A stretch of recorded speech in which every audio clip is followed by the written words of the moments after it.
Hey everyone, here's how you can insert columns and rows in Microsoft Excel.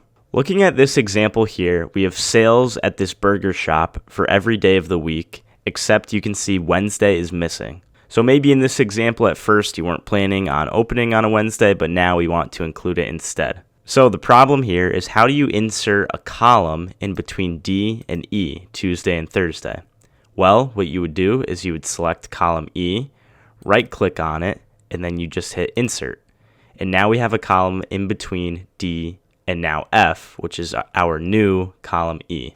The reason we selected the column of Thursday to insert is because when you insert a column, it always inserts one to the left of what you selected.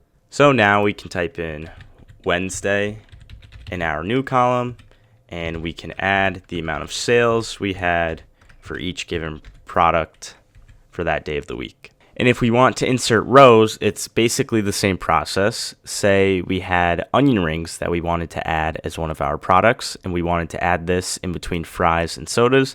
So in between rows 5 and 6, we would select row 6 because inserted rows go above the row we have selected.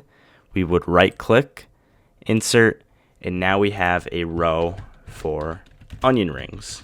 We can enter that in, and then when we do that, we would enter in whatever the sales were for onion rings for that day. We'll just do the same example here, and we can drag our formula down. And now we have our completed chart. We inserted the column of Wednesday, and we inserted the row of onion rings. And if you want to delete columns and rows, it's basically the same process. You would select the row you want to delete, right click, just hit delete. And same thing for columns. You would click on the column, right click, and delete.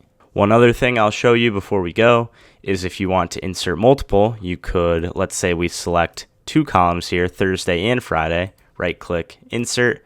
Now 2 more columns will be added. And then the same thing, if we select 2 columns, right click and delete, those 2 will be added. And the same, of course, would work for rows. Right click on 2 rows, insert, 2 new ones will pop up above. And then if we right click and delete, both of those will be deleted. And that's basically all you really need to know when it comes to inserting and deleting rows and columns. If you enjoyed, feel free to leave a like. And as always, thanks for watching.